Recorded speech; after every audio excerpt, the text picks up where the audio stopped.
इन दोस्तों, कैसे हैं आप लोग। उम्मीद करता हूं आप लोग अच्छे होंगे। आज हम कीटोन बॉडीज़ के बारे में बताएंगे।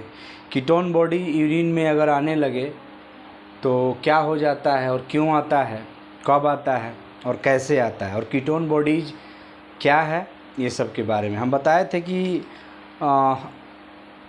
यूरिन रूटीन का ये पार्ट 5 है और इसके पहले की 4 वीडियो है जिसकी डिस्क्रिप्शन बॉक्स में लिंक मिल जाएगी आपको, उससे आप देख सकते हैं। अगर आप मेरे चैनल पर नए हैं तो प्लीज़ एक सब्सक्राइब कीजिए, लाइक कीजिए और बहुत ज़्यादा से ज़्यादा प्यार भरा शेयर कीजिए ताकि एजुकेशन की वीडियो, एनाटॉमी, फिजियोलॉजी, पूरी बॉडी ऑर्गन्स की, स्केलेटल सिस्टम, बोन के एनाटॉमी फिजियोलॉजी में मीन्स उसका काम क्या है, कौन सा बोन क्या है, नर्वस सिस्टम, जितनी 10 to 12 सिस्टम है उसके बारे में पूरा हिंदी और इंग्लिश दोनों को परिभाषित करते हुए बहुत इजी वे में बताया हूँ।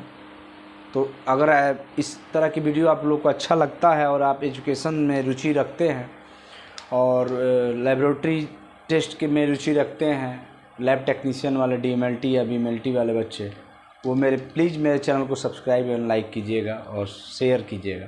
तो देर ना करते हम लोग कीटोन बॉडी के बारे में आते हैं। ठीक है, determination of ketone bodies, ketone bodies का परीक्षण, पार्ट 5 है ये वीडियो।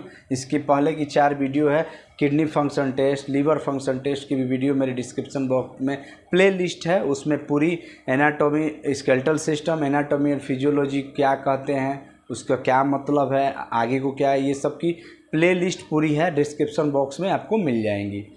ठीक है, तो कीटोन बॉडीज़ का इंट्रोडक्शन हम बताए थे। कोई भी टेस्ट करने के लिए इंट्रोडक्शन, क्लिनिकल सिग्निफिकेंस, उस टेस्ट का नाम, रिक्वायरमेंट्स, क्या क्या ज़रूरत है उस टेस्ट को करने में, प्रिंसिपल ऑफ टेस्ट, उस टेस्ट का प्रिंसिपल, सिद्धांत, वो किस सिद्धांत पर वो टेस्ट कर रहे हैं, आप वो जांच कर रहे हैं, परीक्षण कर रहे हैं, प्रोसीजर, मेथड, उसका किस विधि से आप स्टेप बाय स्टेप लिखना है, और रिजल्ट्स या ऑब्जर्वेशन। तो ये भी क्वालिटेटिव टेस्ट है, इसमें मान नहीं आएगा, क्वालिटेटिव टेस्ट है। तो introduction, ketone bodies acid is a by product of lipid metabolism. Ketone bodies क्या है, एक एसिड है। क्यों ये हमारे यूरिन में या ब्लड में इसकी मात्रा बढ़ जाती है?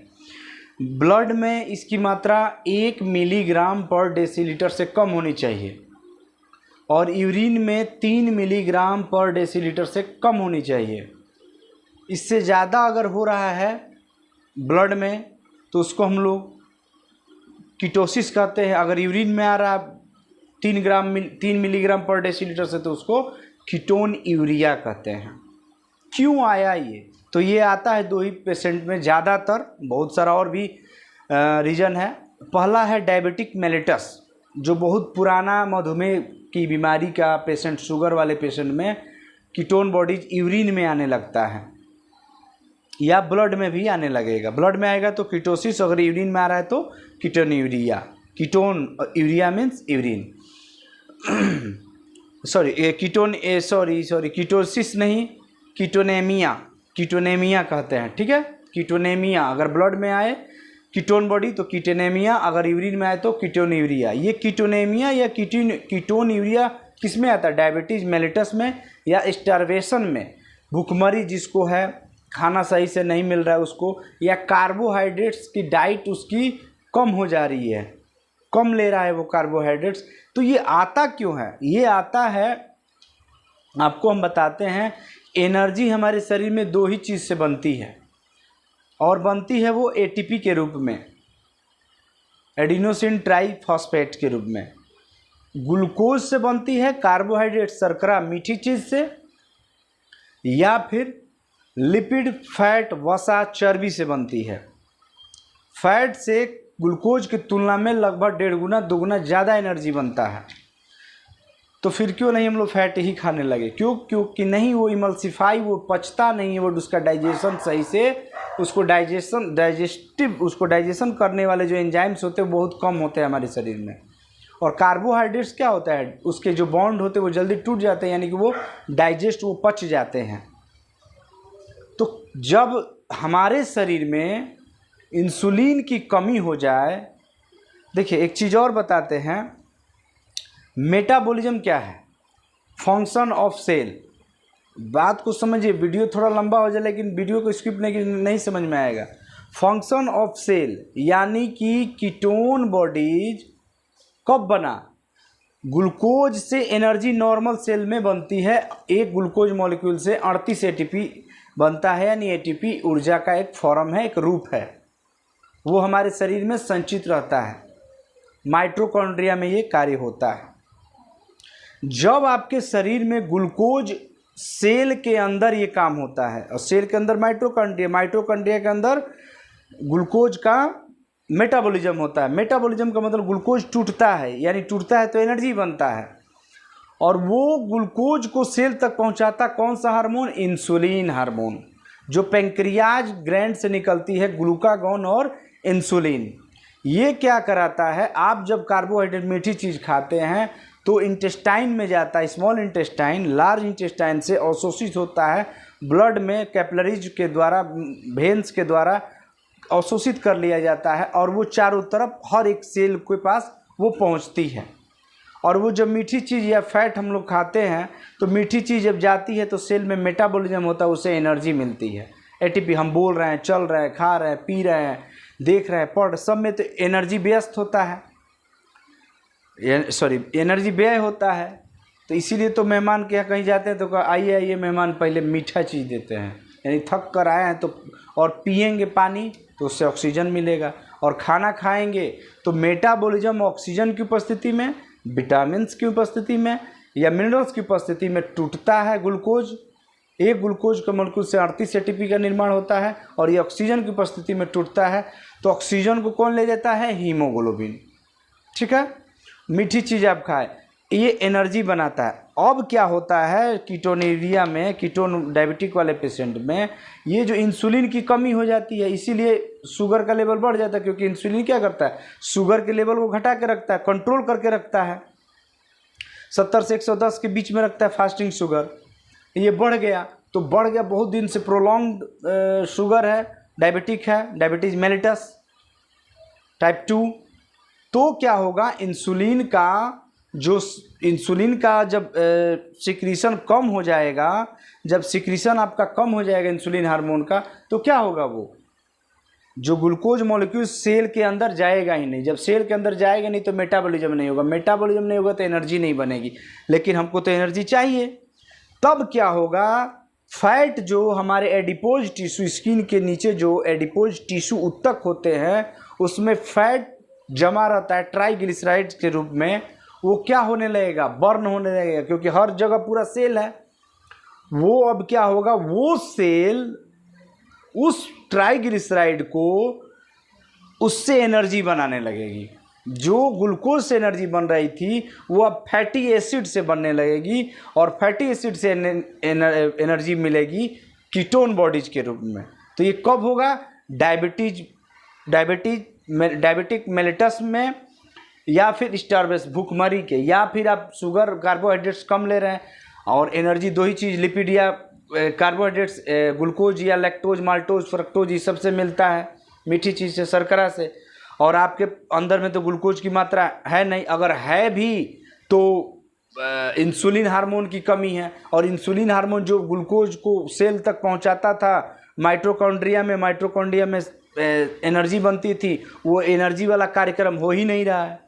तो क्या होगा, उस समय अब एनर्जी कौन बनाएगा, फैटी एसिड, और फैटी एसिड से क्या बनता है, कीटोन बॉडी। तो उस समय यूरिन में या ब्लड में कीटोन बॉडीज का लेवल बढ़ के आएगा, और शुगर जो बर्न नहीं हो रहा है, ख़त्म नहीं हो रहा, व्यय नहीं हो रहा है, खा रहे हैं, लेकिन वो इंसुलिन हार्मोन कम है, जो उसको ले जाने वाला सेल तक था वही गाड़ी खराब है। तो क्या होगा, हमारे ब्लड में ग्लूकोज का भी लेवल बढ़ जाएगा, और वो डायबिटिक मेलिटस हो जाएगा। यही है डायबिटिक। आइए, ketone body acid is a by product of lipid metabolism. Lipid metabolism की कीटोन बॉडीज ये बाई प्रोडक्ट है। मतलब अगर ए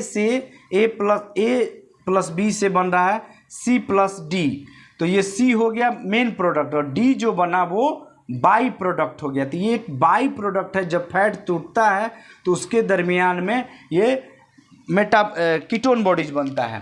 when body cells are not utilize the glucose due to lack of insulin, जब हम शरीर की कोशिकाएं यूज नहीं करती हैं, उपयोग नहीं करती हैं ग्लूकोज का, क्यों नहीं करती हैं? ड्यू टू लैक जहाँ आएगा कमी, इंसुलिन हार्मोन की कमी से यूटिलाइज नहीं कर पाती हैं बॉडी की सेल्स ग्लूकोज का। देन तब बॉडी सेल्स यूटिलाइज, तब बॉडी सेल्स क्या करती है? Utilize the ketone bodies for energy. Ketone bodies से बेटर वर्ड रहेगा फैट या फैटी एसिड,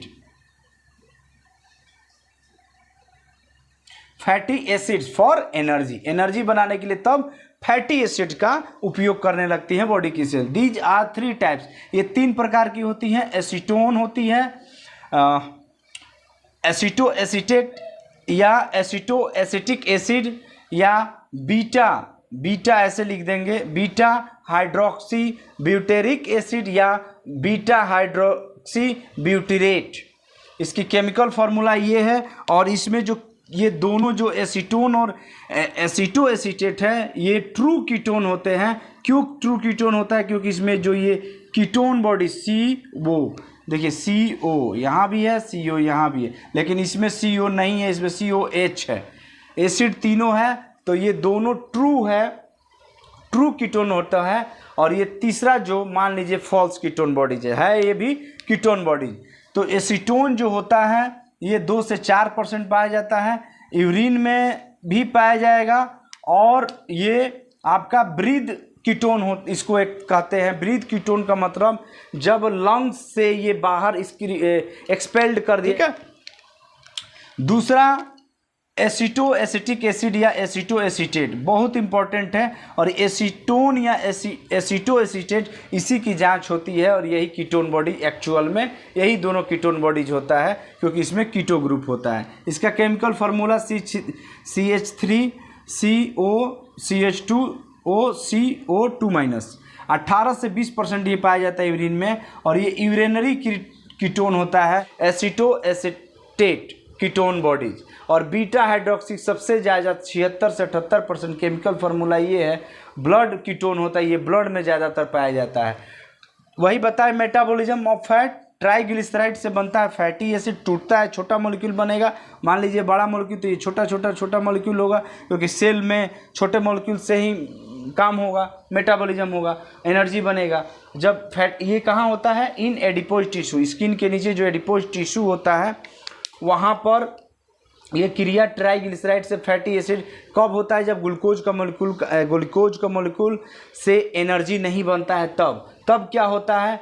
बेचारा ग्लूकोज है तो वो इंसुलिन हार्मोन की वजह से काम नहीं करता, तब ब्लड फैटी एसिड, इसी को फ्री फैटी एसिड FFA भी कहते हैं, ये ब्लड में चला जाता है। और ब्लड में जब चला जाएगा तो लीवर में क्या होता है? ब्लड से अब गया लीवर में, 2 मॉलिक्यूल्स एसिटाइल कोएंजाइम का होता है, और 2 एसिटाइल कोएंजाइम से एसीटो एसिटिल कोएंजाइम बनता है, और एसीटो एसिटिल कोएंजाइम से एसीटो एसीटेट नाम का कीटोन बॉडीज बनता है, और ये ब्लड कीटोन बॉडीज कहलाता है, और या यूरिन कीटोन बॉडीज कहलाता है, ये लीवर में बनता है। ठीक है।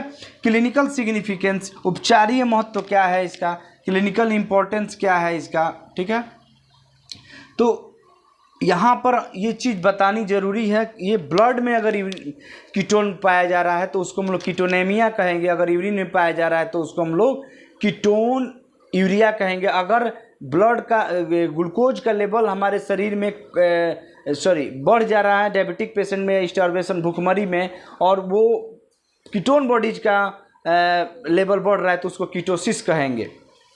कीटोनेमिया, जैसे एनीमिया होता है, लैक ऑफ हीमोग्लोबिन की कमी को एनीमिया, उसी तरह ketonaemia presence of an abnormally high concentration of ketone bodies in blood में असमान रूप से बढ़ा हुआ मात्रा जो कीटोन बॉडीज का होता है उसी को कीटोनेमिया कहेंगे। कितना होना चाहिए? 1 मिलीग्राम डेसीलीटर से अगर बढ़ जाता है तो कीटोनेमिया हो गया। And lead to keto acidosis या diabetic keto acidosis. Ketone acidosis बढ़ गया, कीटोन एसिड, कीटोन बॉडी क्या है, एसिड है, कीटोन बॉडी जो होगा वो बढ़ जाएगा, तो क्या हो जाएगा, कीटो एसिडोसिस या डायबिटिक कीटो एसिडोसिस। नाम से ही पता चल रहा है कि डायबिटिक पेशेंट में होगा। ये सीरियस डायबिटिक कंडीशन में होता है अगर ये बीमारी हो गई। इसमें क्या होता है, blood pH becomes acidic.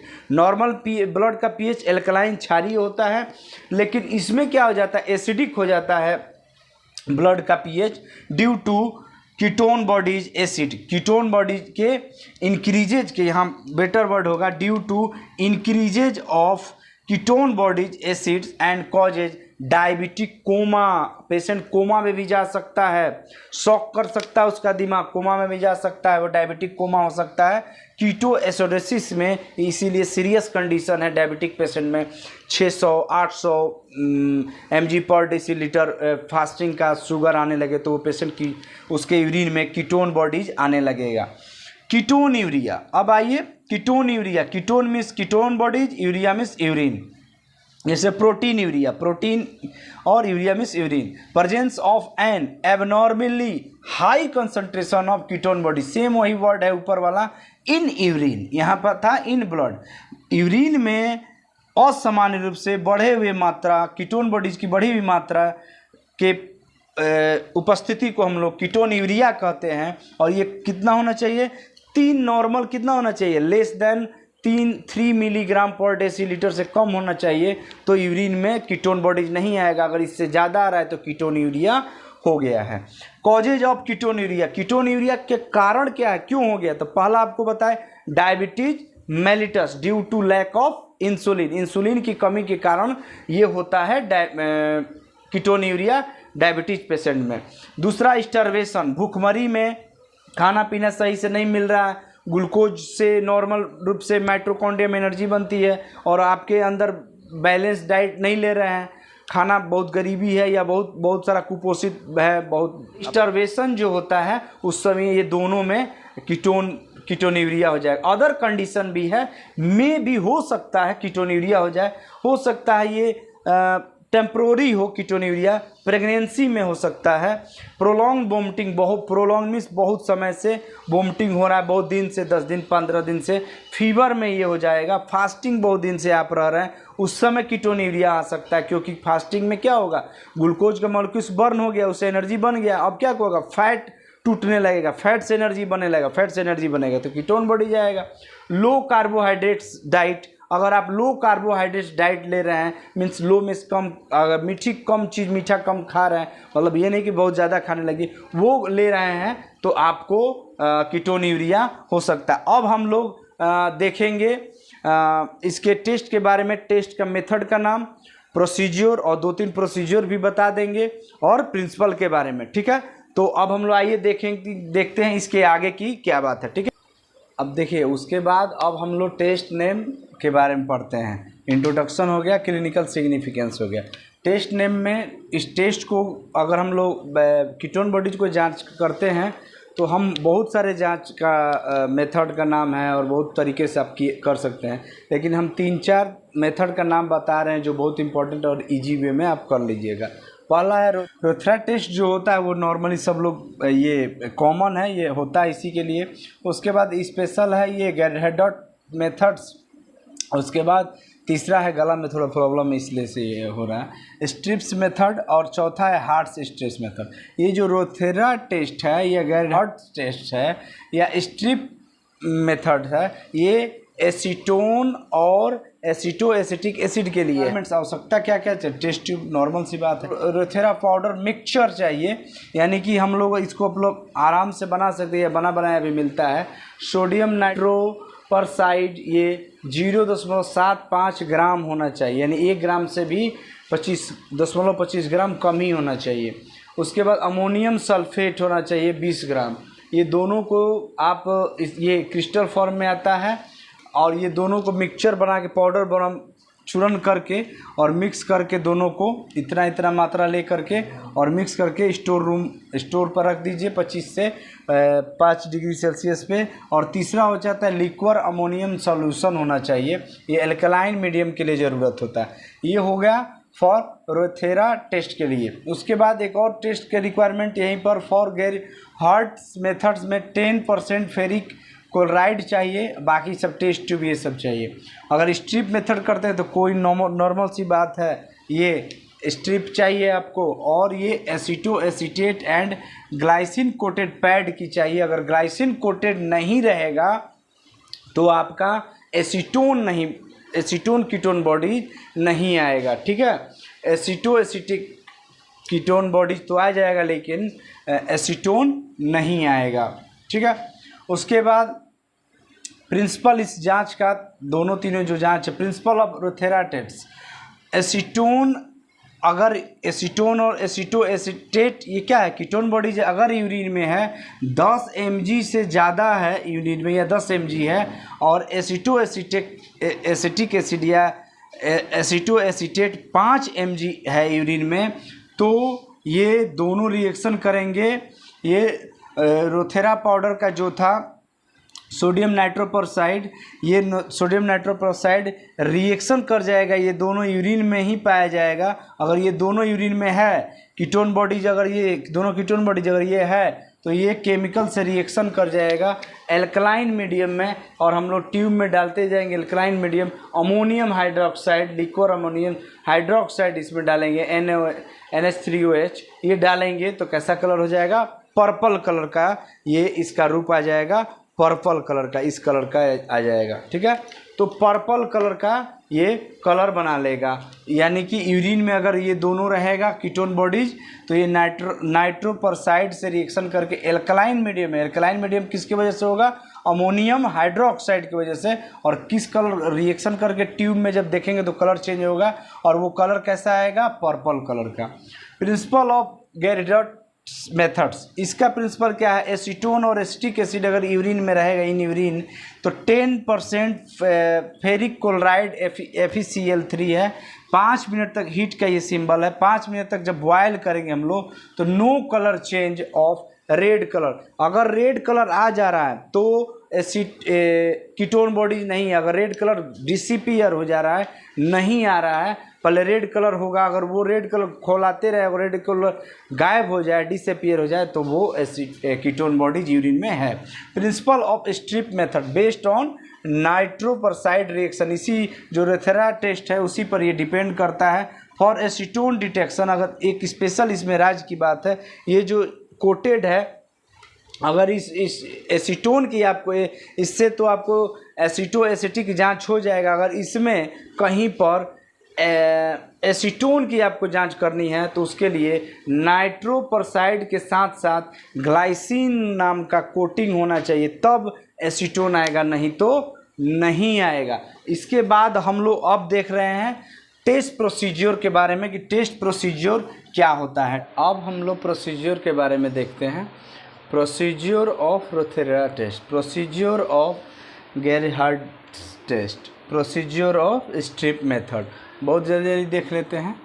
Procedure इसमें दो अगर हम लोग विधि से बहुत ईजी है, कुछ नहीं करना। प्रोसीजर ए बहुत आसान है, एक टेस्ट ट्यूब लीजिए या एक ग्लास स्लाइड लीजिए, स्टाइल होना चाहिए, और उसमें 1 से 2 बूंद उस पर ग्लास स्लाइड या ट्यूब में यूरिन लीजिए, और उसमें 1 चुटकी pinch of Rothera powder mixture, Rothera powder जो मिक्सचर था जिसमें नाइट्रोस परऑक्साइड था, वो 1 पिंच लीजिए और उसको मिक्स करके, अगर if colour is not change, अगर कलर चेंज नहीं होता है, मतलब कि हल्का, और इसको रिपोर्टिंग कैसे करेंगे हम लोग, कलर की इंटेंसिटी के रिजल्ट देंगे, कलर की इंटेंसिटी, यानी कि ketone bodies molecules is directly, ketone bodies concentration is directly proportional to colour intensity, यानी कि जितना ज़्यादा गाढ़ा कलर होगा उतना ज़्यादा कीटोन बॉडीज हमारे, या कोई भी बायोकेमिकल की जांच जितना ज़्यादा डीप होता है उतना ज़्यादा उसमें मॉलिक्यूल्स हैं, उतना ज़्यादा रिएक्शन होता है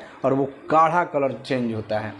तो एक से 1 बूंद ग्लास स्लाइड या टेस्ट ट्यूब में हम लोग 1 से 2 बूंद यूरिन लेंगे, और 1 चुटकी हम लोग उसमें रोथेरा पाउडर लेंगे मिक्सचर वाला, और वो अगर कलर चेंज हो जाता है पर्पल कलर का तो उसको हम लोग कहेंगे कि कीटोन बॉडीज प्रेजेंट है, अगर नहीं होता है तो अब्सेंट है। दूसरा मेथड है इसी रोथेरा टेस्ट का, प्रोसीजर बी, एक टेस्ट ट्यूब में 5 ml हम लोग यूरिन लेंगे और 1 ग्राम यूरेथ्रा पाउडर्स मिक्सचर लेंगे जो हम लोग बनाए थे और उसको मिक्स कर देंगे। मिक्स करने के बाद दूसरा स्टेप जो होगा, उसके बाद हम लोग एक्वस कंसनट्रेटेड अमोनियम हाइड्रोक्साइड लेंगे NH3 1 से 2 ml और ये ऐसे गिराएंगे, इसकी दीवार के सहारे से गिराएंगे, डायरेक्ट नहीं गिराना है, इसके दीवार के सहारे से ड्रॉप बाय ड्रॉप गिराना और 1 से 2 ml ये अपर लेयर पे ही रह जाएगा। जब अपर लेयर पे रह जाएगा और नीचे क्या है, सॉल्यूशन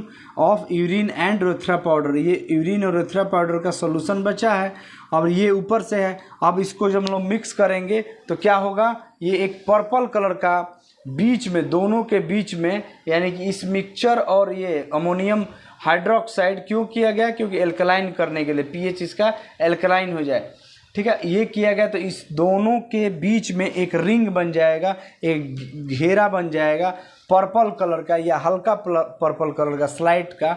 उस अगर ये पर्पल कलर का आ रहा है तो कीटोन बॉडीज प्रेजेंट, नहीं आ रहा है तो अब्सेंट। दूसरा प्रोसीजर है गेरहार्ड टेस्ट का। इसमें हम लोग 5 ml यूरिन लेंगे और 5 ml हम लोग 10% फेरिकोलाइड लेंगे। जैसे ही लेंगे वो हीट हो, रेड कलर का हो जाएगा, बॉर्डेक्स रेड कलर का हो जाएगा और वो जब हम लोग उसको 5 मिनट तक बॉयल करेंगे लगभग तो उसका कलर गायब हो जाएगा। अगर डिसअपीयर हो जाए, हट जाए, if colour disappear acetoacetic acid ketone bodies is present, यानी कि डिसअपीयर हो गया तो प्रेजेंट है और वैसा ही रह गया गर्म करने के बाद भी तो वो कीटोन बॉडीज उसमें नहीं है। उसके बाद अगला स्ट्रिप मेथड, ये तो बच्चा भी कर लेगा। यूरिन स्ट्रिप लीजिए, उसमें एक टेस्ट ट्यूब लीजिए, डुबो दीजिए और इसके बॉटल जो होता है, बॉटल के कंपरेटर से उसको कंपैरिजन से तुलना कर लीजिए, बस उसका कीटोन बॉडीज आप देख लीजिए, ठीक है। तो यही है। तो रिपोर्टिंग आपको कलर की इंटेंसिटी के आधार पर देना है। आप 1+, 2+, 3+, 4+ भी दे सकते हैं या ग्रेड भी है। मान लीजिए अगर हल्का है तो 5 mg चुना जाता है, हल्का पर्पल। उस अगर वीडियो अच्छा लगा होगा तो एक सब्सक्राइब जरूर कर दीजिएगा चैनल को और लाइक कीजिएगा, शेयर कीजिएगा। बस अपनी नीयत को साफ रखिए, माँ बाप की सेवा कीजिए, देश हित में कोई भी बात कीजिए, आसपास सफाई रखिए। तबीयत थोड़ी ठीक नहीं इसलिए साउंड थोड़ा कम हो गया। बहुत बहुत धन्यवाद, थैंक यू।